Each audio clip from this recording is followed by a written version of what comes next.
When you're driven, the need to accomplish a goal is relentless. Hard work and ambition compel you to do whatever's necessary. In my work as a personal injury trial lawyer for 18 years, it's common to meet driven people.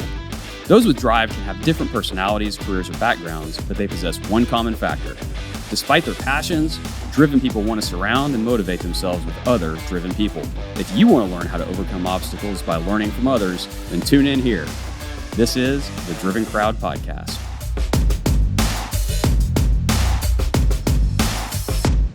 Thank you for tuning into episode 25 of the Driven Crowd Podcast, fueled by Snelling's Law. I'm your host, Scott Snellings, and we hope you're ready to rock today. Mr. Eric Bourassa is in studio with us. Eric is a classically trained guitarist. After graduating with a music degree, Eric tried his hand at being a rock star. Eventually, he found his love of teaching, but not in the public sector. Eric is the owner of Fort Worth Music Academy. There, he and his team teach students of almost all ages to learn and create music. Eric, welcome to the Driven Crowd Podcast. Oh, thanks, Scott. I'm so excited to be here. This is like the real deal. I know. It feels like we're going to treat you like a rock star that you are. Yes. Yeah, I'm finally getting the treatment that I've been yearning for my whole life. All right. Well, fantastic. Well, we will send you away with a clip of this, and you can share it at all of your parties and anywhere that you perform, okay? Okay, perfect. All right. So start off and tell us where you grew up and kind of walk us through your growing up years, high school, college. Oh, man. Oh, wow. I'm going to try to keep it concise. All right. All in 32 seconds, please. Okay, here we go. I grew up in Fort Worth, Texas, and I ended up graduating from Charlevoix High School up in northern Michigan. And then Definitely not Fort Worth, Texas. That's right. And then I stayed in Michigan to complete my classical guitar degree. And then I spent a semester over at Berklee College of Music in Boston, which was a lot of fun. Met a lot of really cool people there. And then after college, I was committed to coming back to Texas to get the old high school punk band back together. We were going to make it, right? And the next Green Day. And yeah, that's right. The next Green Day. So Blink-182 is my favorite band of all time. Who just happens to be touring right now. Yes. Yeah, we can talk more about that. Yeah, that's very exciting. So I moved back. I was the only classical music major who was either not going to teach or not going to grad school. I was the only one, and they were like, what are you going to do? And I'm like, I'm going to teach privately until I can make a living as a professional touring guitar player. And lo and behold, I told the band when I moved back to Texas, I said, we got 1 year. If we don't start getting momentum, I'm moving to LA and I'm going to just live in my car like all the rock stars do until something happens. And but in the meantime, I started dating my wife. And so we all know how that goes, right? I wanted to impress the parents, wanted to show them I had a real job. So actually, I did find my love of teaching, like what you said in the intro, I did find it in the public sector. I was an elementary music teacher for 4 years. Oh, okay. I got alternatively certified, and ultimately what happened was my wife said, I want to be a stay-at-home mom, I want to live in a nice neighborhood, and I want to have 3 kids. And I thought, okay, I'm a public school teacher. This isn't going to work. I got to figure out something else. So as we're starting our young family, I started teaching music lessons privately out of my house. And then that started to take off.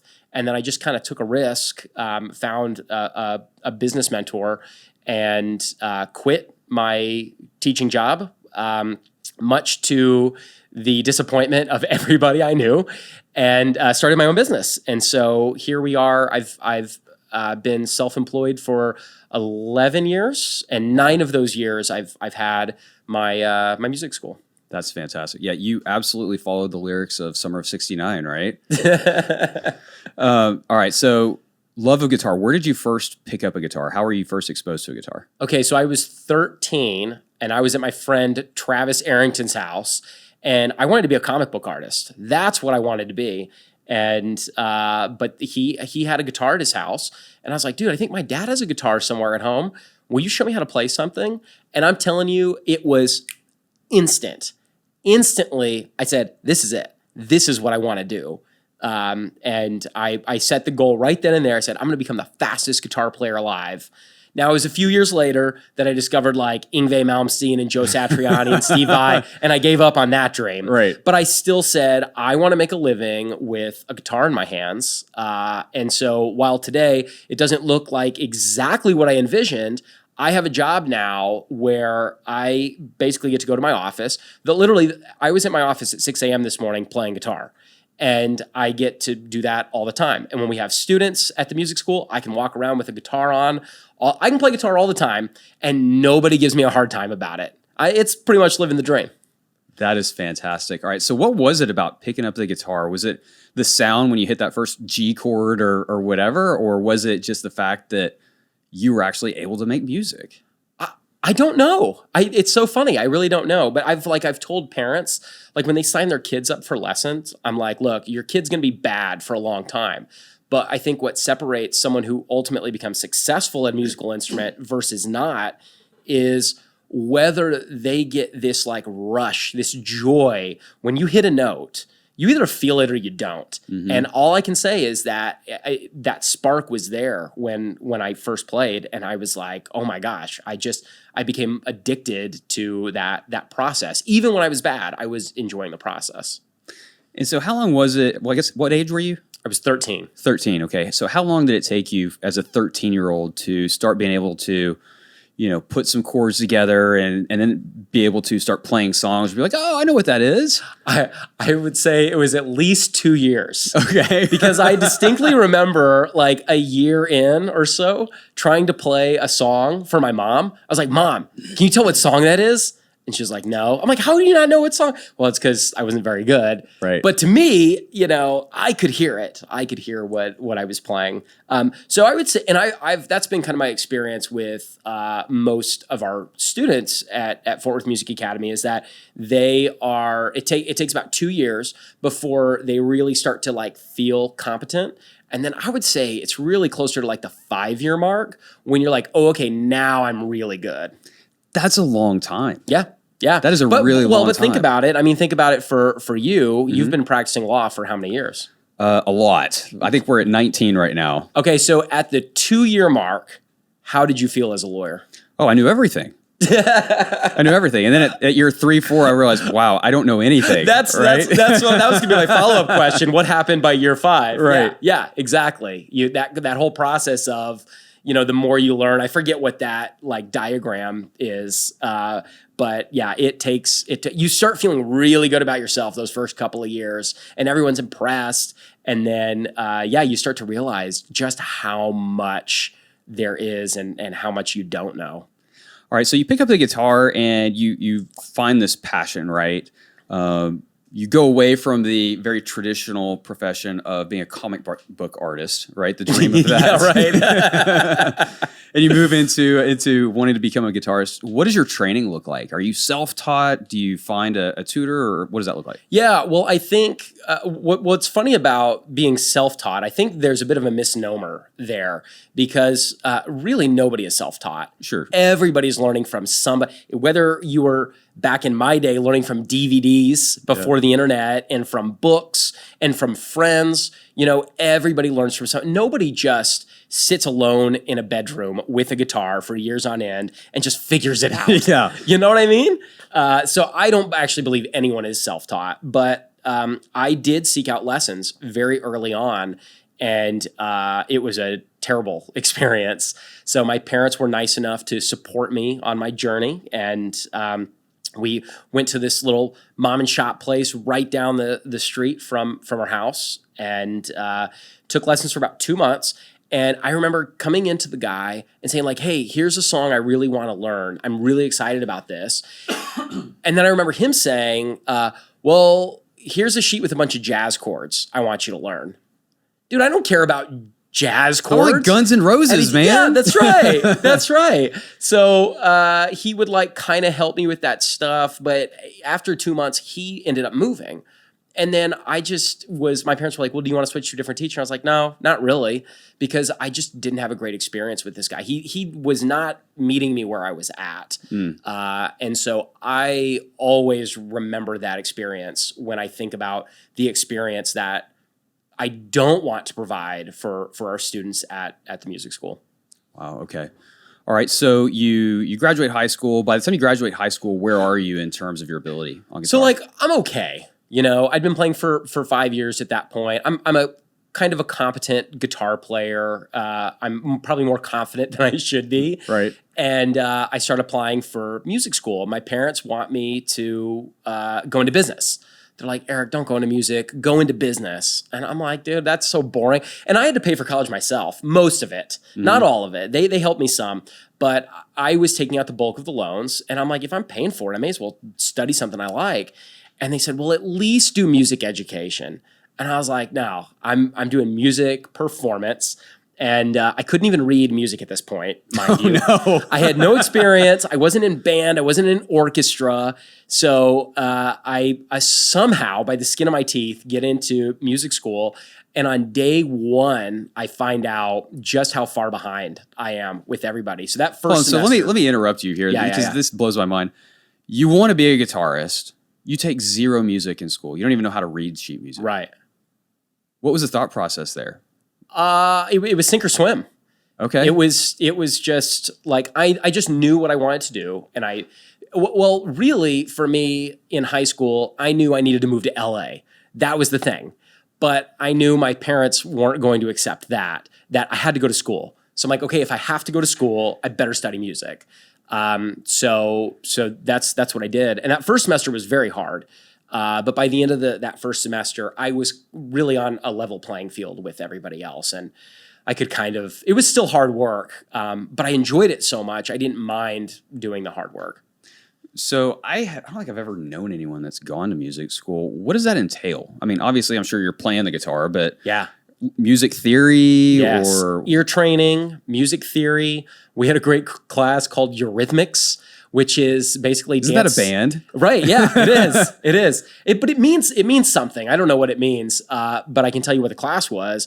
It was a bunch of us ribbon dancing in circles in a big auditorium once a week for half a credit for the semester. It was all about like feeling the music. Okay.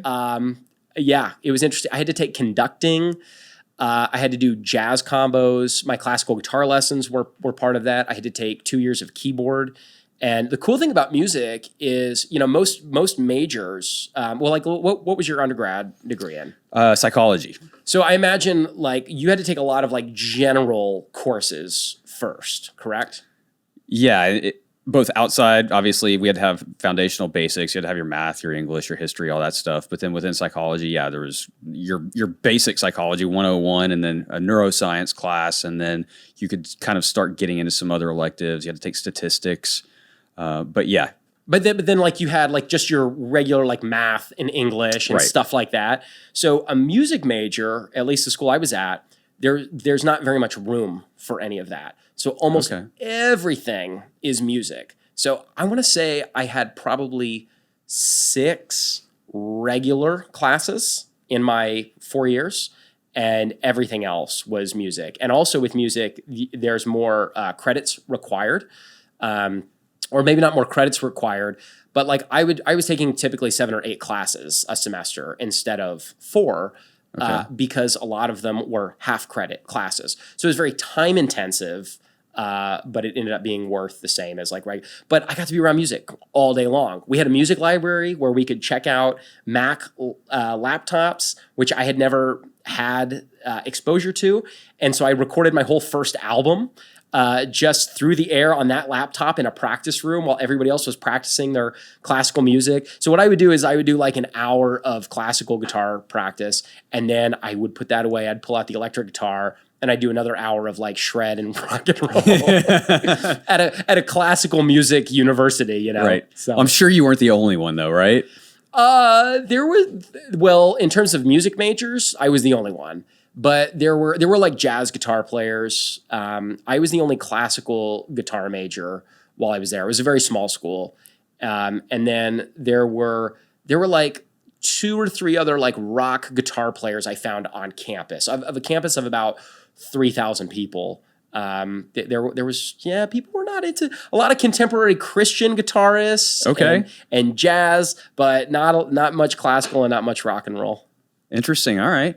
So you make it through college, you are heading towards graduation. What is the mindset there? Well, first of all, I just loved college. Like, I was just enjoying it. I wasn't thinking too much ahead. But I remember by that last semester, I don't know how it was for you, but by that last semester, I was like, okay, I'm ready. I'm ready to get out of here and like start my life and instantly make tons of money, which really translates into being broke for most of my 20s, paying off my loans as soon as possible. But yeah, I was ready. So what happened was my buddy who was the drummer in my punk band, he went to Belmont in Nashville studying music production. So I didn't have a car. He drove up to Michigan, picked me up. I think I had 2 guitars, a bag full of clothes, and like $300. And of course, this was almost 2 decades ago. So $300 went a decent way. We drove down to Texas. I moved in with his parents, and I lived with them for a few months. It's a solid friend. Yeah. I mean, this family is they're basically my second family. Okay. I essentially, growing up as a kid, when I wasn't at home, I was at their house. Gotcha. So they were nice enough to let me live with them, and I was only with them for maybe 2 months or so before I got a job and was able to make some money and get out on my own and start. Okay. So when you go back and you start this, or you restart the punk band after you've graduated from college, what's that like? Has the dynamic changed? Well, a little bit, because it's, number one, I don't think that's totally what those guys wanted to do professionally. And so it's really hard to find a group of people that are all totally in, but then also there's no like set path. You're just guessing and grinding along. And the reality is we didn't work very hard. I don't think we knew quite what it took to be a successful band. So it was like, a once a week rehearsal, and then we'd try to get a gig here and there. We really didn't take it that seriously. And had I known now, and been able to go back in time, I would have been able to tell myself, hey, you're going to have to make – it really is a full-time job to try to make a living doing something like that. Interesting. All right. So at what point did you realize, hey, this just isn't going to take off? This isn't going anywhere. I don't think it ever went away. It's still never gone away. Even when I was teaching, even now today, I just look at it as I kind of did it backwards. I started my family first, and now I'm going to tour on the back end. So really this whole time I've loved teaching. I've enjoyed building my business, but all of it has been working towards having a sustainable income that gives me the flexibility to actually go out and tour. So that's actually my goal by the end of 2023 is to, I don't know what it looks like exactly yet, but to be part of a touring band. Even if we're not making any money at it, that's still the goal. So I plan to spend, I'm 38 now, I plan to spend the bulk of my 40s touring and living that life. And then I'm sure by the time I'm 45 or 50, I'll hate it and I'll be like, cool, I did it. I've been there, done that. And now I'm ready to come back and settle in again. I'm tired of playing the same songs over and over and over. Although I think it would be less that. I mean, it could become that, but I think it'd be less that and more just the grind of traveling and all the other things. I mean, you think about it, a band is on stage for an hour or two a night, and then you have 22 other hours. Right. That you're on a tour bus, sleeping in. I went to go see a buddy of mine. He was on tour last week, and he took us on his tour bus. I mean, it's close quarters. It's 4 guys in these tiny little bunks, feet from each other. So I can't even imagine what that smells like, what it's like to be with those people in those confined spaces for, the bulk of the day. That night they had a 15-hour drive ahead of them. Oh my gosh. So it's just, it's really grueling. Wow. Okay. But I want it. I want it, at least for a little while, I want it till I have it. Now I've had it. Okay, I'm good. That's it. Yeah. All right, so let's talk about your music school. At what point did you start thinking, hey, I might be able to do something with this? Maybe this is a career path for me. Yeah, I think it's, as I was teaching elementary music, which I loved that job. And I think I would have continued to do it had our family dynamic, not started to change. But I just started teaching privately out of my house to like people I knew. People would reach out, and so it just sort of organically started to grow. And then a friend of mine sent me this was like the early days of YouTube. He sent me a YouTube video. And he's like, dude, check out this guy. He can really shred. And this guy was just tearing it up. And at the end of it, it says, do you want to make 6 figures teaching guitar out of your house? I was like, yes. Yes, please. Yes, please. I signed up right then and there on the spot. I was like, I'm going to give this guy a month and we'll see if he can help me make some money. And sure enough, like with my very first phone call with this guy, I figured out how to make more money instantly. And within about the next 6 months, I was able to put in my resignation with the Fort Worth ISD and started just working for myself out of the house. That's awesome. So your journey is a little bit different than a lot of people's in that you had the stable job as you were starting this new company. Yeah. You have zero business background, right? You That's clearly right. stated you did not want to go get a business degree or take any business classes. But what's funny, it's all come full circle, right? Right. My parents wanted me to study business and music education, one of those, and now I run a music education business. Yeah, they were prophets, right? They really were. Yeah. All right, so you give your money to the YouTube guy. Yep.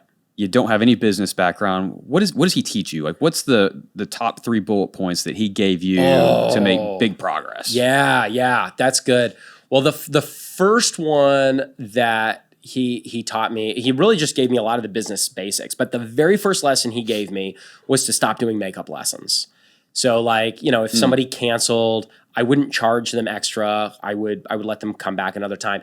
And he goes, Eric, here's the deal: you stop offering makeup lessons, people are going to stop missing, because they're paying for it. He said the other thing that's going to happen is if you stop offering makeup lessons, as long as you continue to do it, you are getting hit twice. Because, like, let's say you have 2 students on either side, the student in the middle misses their lesson, you have that gap, which you should have been paid for. But now, not only are you not being paid for that half-hour gap, what am I going to do during that time? Play guitar. Yeah. But as you know, like when you're doing like deep work, it takes time to get into it and out of it. 100%. I need 2 to 3 hours with my guitar. It's hard for me at this stage to accomplish very much in a 30-minute time period. So he said, so not only did you lose that time, now you have to give up more of your time. He said, Eric, and time is all you have. And he said, and if you just keep giving it to people, you're never going to get it back. And I was like, whoa, that blew my mind. So I instantly stopped doing makeup lessons. The other thing was he told me to charge more. And so I did. I instantly raised my rates. And he's like, it's scary. He's like, you're going to probably lose a couple clients, but figure out how many clients can you afford to lose. And with the rate increase, you're still making the same amount of money. Right. And then you replace them. And I was like, oh my gosh, I'd never thought of anything like that before. So that was number 2. And then the number 3 thing, I would say just generally having a more clear policies, just overall. And so that he turned out to be a psychopath later. Which we don't need to get into. It really became a cult, that business group that I joined for guitar teachers, literally a cult. And we didn't see it at the time, but he did help me make my first, he got me to where I was making 6 figures a year. And so for that, I am eternally grateful. So the thing it sounds like that you start off with were the kind of the quick fixes, right? Like he looks at your business, he's like, okay, you're bleeding money in these 3 places, stop. Pretty easy fixes. Sorry, simple, not necessarily easy, right? Because you're the one that has to communicate with the parents or whoever's paying the bills that, hey, not only are we not doing makeup lessons, but the rates are going up. Yes. But first and foremost, your duty is to build a business, right? It's to your family. And so sometimes we got to do those hard things. What was the next evolution once you filled those kind of easy quick fixes in terms of those policies. Yeah. What was the next step? That's a great question, because that really was even though it was hard at the time, those were the quick fixes. And I coasted for quite a while. Just the business kind of just grew on its own without me really having to do anything. But then I got to the point where I was teaching about 40 hours a week, and I was enjoying it. I really liked it, and I still to this day I love teaching. I get this high from it, and like 100% of the time. I never leave a day of teaching feeling bad, like never. So it's pretty cool to have discovered that. But the problem I ran into was I had a young daughter at the time who was a toddler, which was great because she and my wife were home all day. I got to spend all day with them. And then at 3 o'clock, I would start teaching, and then I'd be done about 9 o'clock at night, and then I would teach all day on Saturdays. The issue was I was like, oh, she's going to start elementary school. And then as soon as she comes home, daddy goes to work. I'm never going to see my family. And that's when I realized I needed to hire employees. And so that was the two hardest things I ever did was I started teaching group lessons to kind of consolidate my schedule a little bit. That made me want to quit at first, but once I got good at it, it became a lot of fun. And then hiring employees, which you have a team. We do, of yes. employees. So you know it's there's a lot of benefits, but there's also a lot of challenges. And I would say that's the single most challenging thing I've ever done in my business is have employees. Well, and two, when you hire someone on, I don't know that, people necessarily who don't run their own business or who don't have employees get this is like you're taking on a responsibility for, helping that person to support their family. Yes. Right? At least that's how I look at it. And that means that every decision I make has to be for the best of the company, or else I'm not doing that person right. And it's kind of terrifying. 100% terrifying. Yeah. Well, to me, I feel like I have two families. So when I'm not with one, I'm thinking about the other. Right. Yeah. Right. Yeah.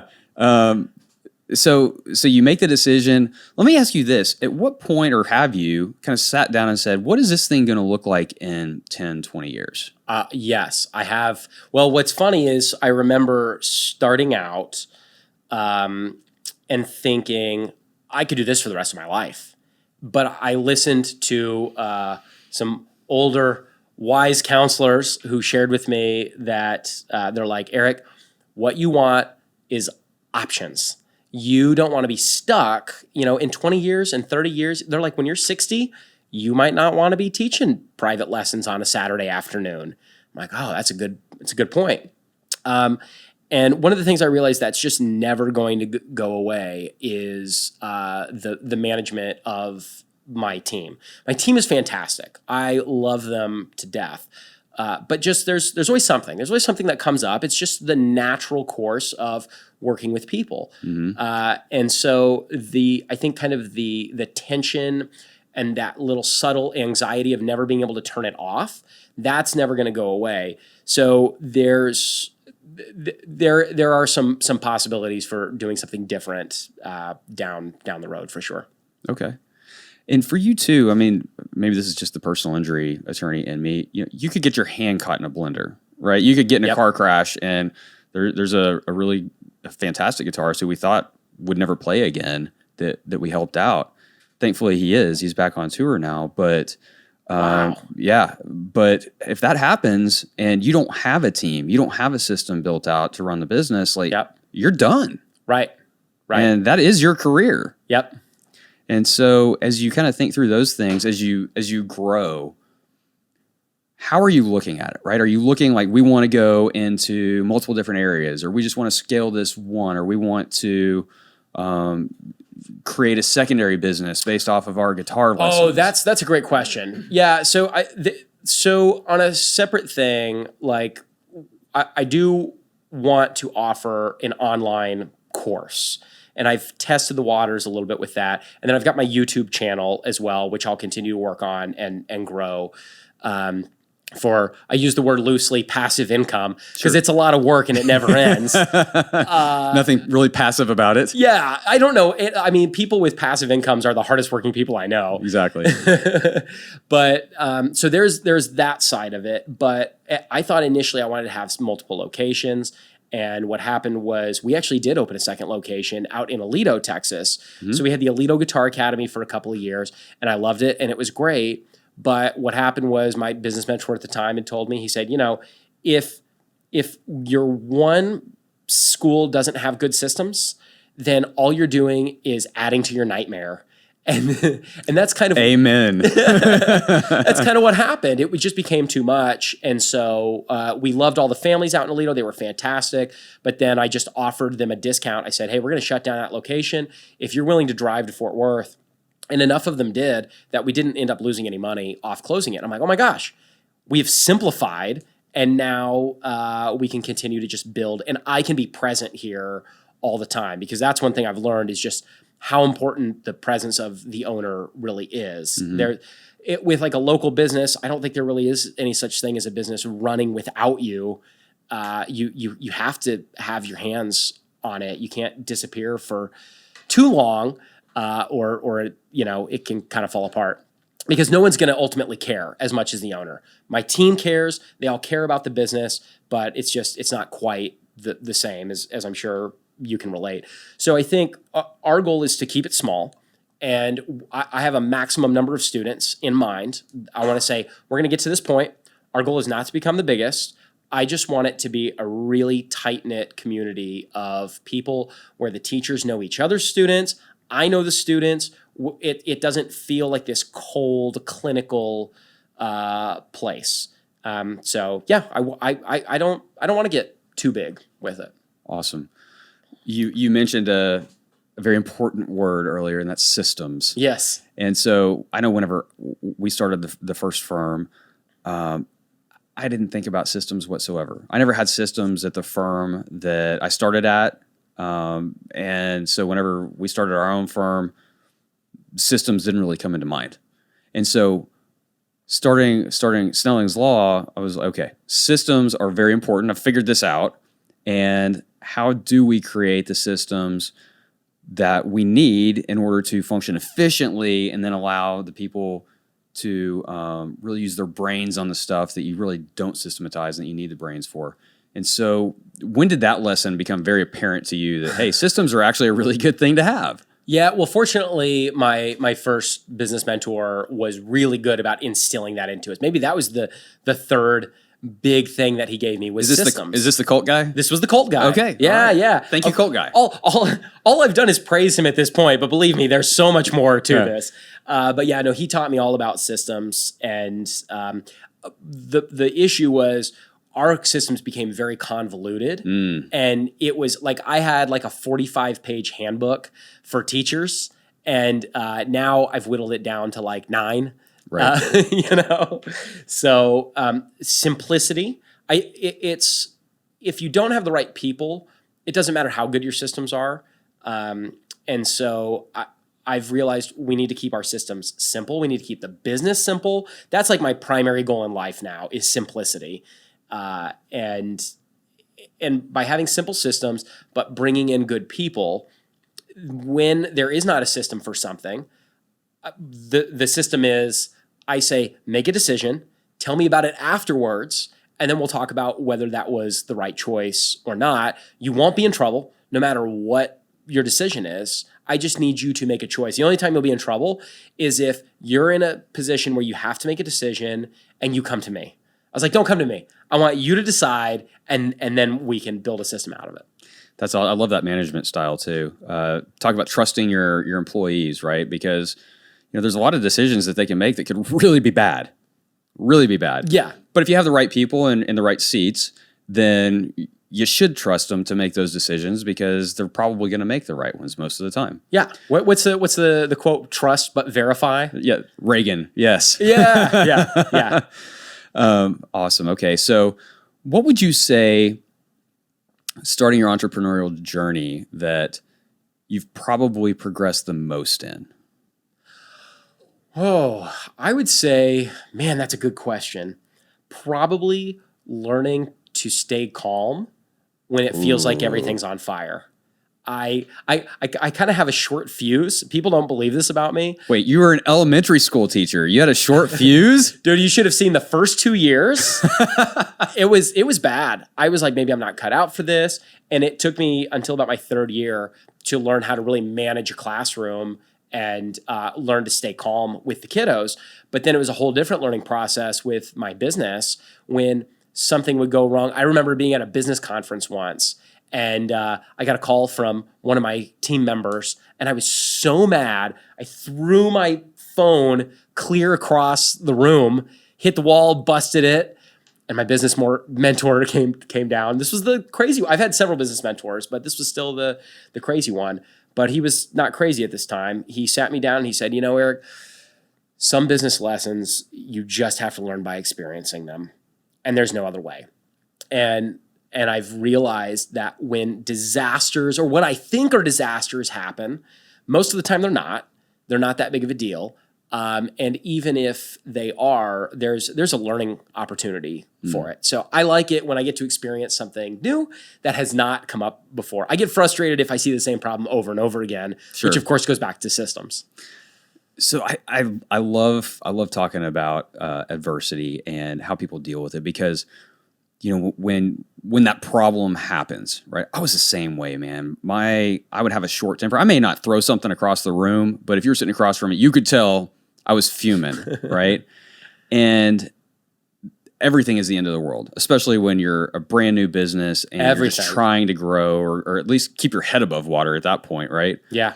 And so now, as those huge problems, or at least what initially appear to be huge problems, are put on your desk, like, what is your mindset in terms of how you approach those now, as opposed to Eric back in the day when he was still under not cultish guy as a mentor? Typically, I don't make a decision right away. Usually, I have a thought that comes in of like, this is what we need to do, but then I don't act on it. I typically will go home, I'll sleep on it, and then I'll see how I feel the next day. And most of the time when I wake up the next day, I feel differently about it. But sometimes I wake up the next day and I'm like, oh yeah, no, the thing I initially thought, we have to make that call. Okay. Have you found that as you've had more problems put in your lap, that initial emotional response of anger, fear, frustration has been tempered, or do you still get it to the same extent? You're just better able to control it? I think I get it to, I don't know. That's such a good question. If I still get it at the same level as before, then I'm just better at managing it. But I don't know if I experience it. I think I experience it less. Yeah. Okay. When I get like an email from a parent that's frustrated with something that happened, or like they felt like their lesson was not up to quality standards, I get frustrated that happened. But it's not the disaster that I used to think it was. I'm just like, okay, we've had this issue before. Here's how we're going to solve it. Boom. And we move on. And I don't typically take it home with me anymore. So yeah, I think I've gotten better at managing that. As a business owner, what wakes you up at 2 a.m.?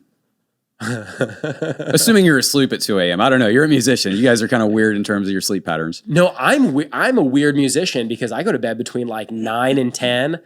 Perfect world, I like to be in bed with a book or a comic book by like 8:30. Right. Asleep by 9. And then I like to be up at around 5 or so. I like to get up early. I've been waking up at like 3 and 4 a lot regularly. And I've found that it's when I've decided to get out of my comfort zone, when it's like, when I'm just like, cool, everything's good, business is fine, let's just do our day to day. I'm not stressed at all. But when I decide like, I want to go after this thing, I want to try something new in the business, I want to do that, that's what keeps me up at night. And so you're in this comfortable position, you're sleeping great, money's good, everything's going fine. What is it in you that makes you say, hey, let's go create some problems? I don't know. I think it might be a psychological disorder. I think it's really common, though, among entrepreneurs is, all right, everything is going really, really well. now it's time to go do something else. Right? We can't just stay where it is and let things continue to be good. Yeah. Right? There's this innate something, and I can't figure out what it is. Have you always been that way? I don't know. Wow, you're really getting me to look inward on this, Scott. This is really a psychotherapy session. Yeah, Eric. yeah, I could tell. I think I never considered myself an entrepreneur. Never. Even still to this day, I don't really think of myself as an entrepreneur. I just see myself as someone who's had to find a way. But you pointing that out, that I have that tendency and that's common in entrepreneurs, maybe that does mean I'm an entrepreneur. But I don't know if it's a blessing or a curse or a mix of both, because I really just want a life. I tell myself I want a life of peace and simplicity, and yet I continue to make decisions that lead me away from that. Right. There's the angel on one shoulder and the devil on the other, right? Yeah. So obviously you have a studio that you work out of. You alluded to this earlier that, when you're with your family, you're thinking of the studio. When you're at the studio, you're thinking of the family. How do you, I hate the word balance, but how do you structure your life to where you do give your family the attention that they need, as well as your studio the attention that it needs? Did you ever read the book, The One Thing? Yeah. I love that book, talking about simplicity. Yeah, so I try to ask myself, what is the one thing I can do today to positively impact my business? What's the one thing I can do to positively impact my family? And hopefully my wife doesn't listen to this, because she's like, when's the last time? No, but She's like, one thing. Yeah. I try to just be intentional with my time. And so even if I have less time at home, I've noticed sometimes if I'm home all day, me and the family, we all just kind of putz around and sort of do our own thing. So if I'm going to spend time with the family, like let's do something, let's be together and do something meaningful. Wow, that's fantastic. I know that's one of the things that I struggle with big time, is especially if we have something going on at work, or when I'm the worst probably is when I have ideas, because I will just lose myself in an idea, and all of a sudden I look over, my wife is just staring at me like, hey, you going to come back today or what? Do you find yourself doing that? Oh my gosh, all the time. Yeah, I can't shut it off. I don't know how to, except by going to the movies. Going to the movies, I've made a regular habit of that. And it's different than watching a movie at home. When I watch a movie at home, I can still easily get distracted. Right. When I'm at a theater, it's dark, it's quiet. So that's how I turn it off. And I can, in reading, I used to watch TV at home when I got home from work, and I can't do it on weekdays now. I find because when you're watching TV, they say like your brain is like as close to being asleep as it can be without being asleep, and so my mind wanders. But like if I'm reading, I've found it requires all my focus, and I'm able to tune everything else out. So those are my solutions. So when you go, you mentioned, your ideal night would be in bed at 8:30 with a book and then asleep at 9. When you read at night, what kind of books are you reading? It depends. So for many years, it was like business and self-help books. And then I got super burned out on that. Mm-hmm. And then, and then a few years ago, I got back into comic books. And so I go to the comic book store every single Wednesday, meet up with my comic book buddies. We talk comics for an hour every Wednesday at the lunch hour. And so I'm usually reading some kind of nerdy graphic novel at night to relax. I usually will do more of like the business book stuff reading in the mornings, because it kind of fuels me for the day and it'll keep me up at night. So I try not to touch it at night. And that's why I asked, because I cannot read anything self-help, business, marketing, anything business related or productivity related at night, because then all of a sudden all the ideas start flowing. Yeah, exactly. Oh, yeah, I really like this. I got to read fiction. Yep. I got to read something that doesn't have, and not even legal fiction at that, right? I got to read, Stephen King, or I got to read Tom Clancy, something like that. Yeah. Some Jack Reacher. There you go, Jack Reacher. Yeah. I've not read any of those, but I did see the series. They're fun. They're fun. It's just simple. It's popcorn fun. It's not deep. It's like, all right, you're just having a good time. Yeah. I'm into the Jack Carr stuff right now. The Terminalist series. Yeah. Those are solid. Okay. So well, you know what? I just got the hand motion that we're out of time. Oh, already? Already, Oh my gosh. right? How about So let me finish off with a couple of questions here. Sure. As Rapid my fire. previous guest pointed out, that's what lawyers always do. They say, we're out of time, but let me ask you a couple more questions. What is your favorite business book? You mentioned The One Thing. My favorite one would probably be a Mike Michalowicz book, either Get Different or Profit First. The book Get Different led me to my current business mentor, Justin Wise, who was a big part of that book. So it'd probably be one of those. Profit First is amazing as well. I was turned on to that book by a fellow lawyer, and wow, makes all the sense in the world. In fact, we operate off of Profit First for the way that everything's set up within that book. Yep. And for those of you listening, that does not mean that all we are is about profit. That is basically an accounting method that you use to make sure that you are financially healthy. Yeah, it doesn't make any sense to operate a business that's broke. So it's just setting up a business that's going to be healthy from day one. And really, I think we have a moral responsibility as business owners to be profitable because it's what allows us to grow, to pay our employees more. It gives us more options. We're not so stressed out by money all the time. We're able to actually serve our clients. So it really is a moral responsibility. By the way, I met Mike Michalowicz last year. Flew up to New Jersey for like a 2-day conference with him. He let us come to his office. We got to see the inner workings. It was really, really cool. I love his Audible books because he'll throw in extra stuff. Oh, yeah. He'll give extra examples than what's in the book and those kinds of things too. All right, favorite podcast? Ooh. Oh, I know this is going to sound so cliche for my age and demographic, but it's got to be Joe Rogan. I love the Joe Rogan podcast. Joe Rogan. Well, you are wearing age-appropriate attire today. We were talking about that before the show. You got suckered into the midlife crisis. Yeah, my Psycho Bunny midlife crisis apparel. There you go. Okay, and favorite shows or movies? Okay, my favorite show of all time is Boy Meets World, which was a 90s old school family sitcom. And here's why I think it's the greatest show of all time. As a kid, you relate to all the kids. But now as an adult, I see it through the lens of the adults, and I'm like in tears every other episode. It's incredible. It's such a good show. Man, I may have seen a couple episodes of that growing up, but I certainly never watched the whole thing. Yeah.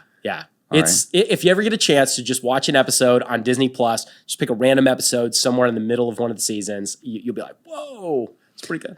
All right, so if you're going for your kind of clarity break, slow the mind down movie, what excites you when it comes out? What kind of movie? Oh, well, the Marvel movies.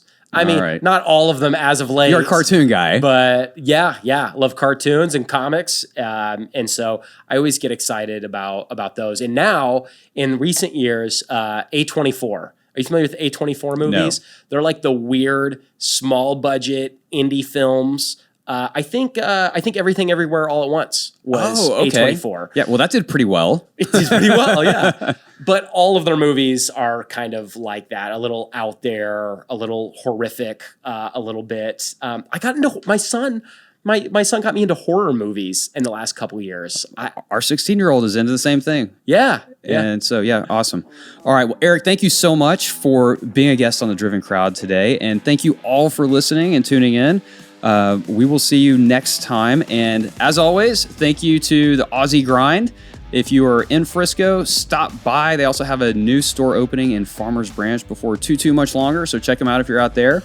And we will see you next time on the Driven Crowd Podcast.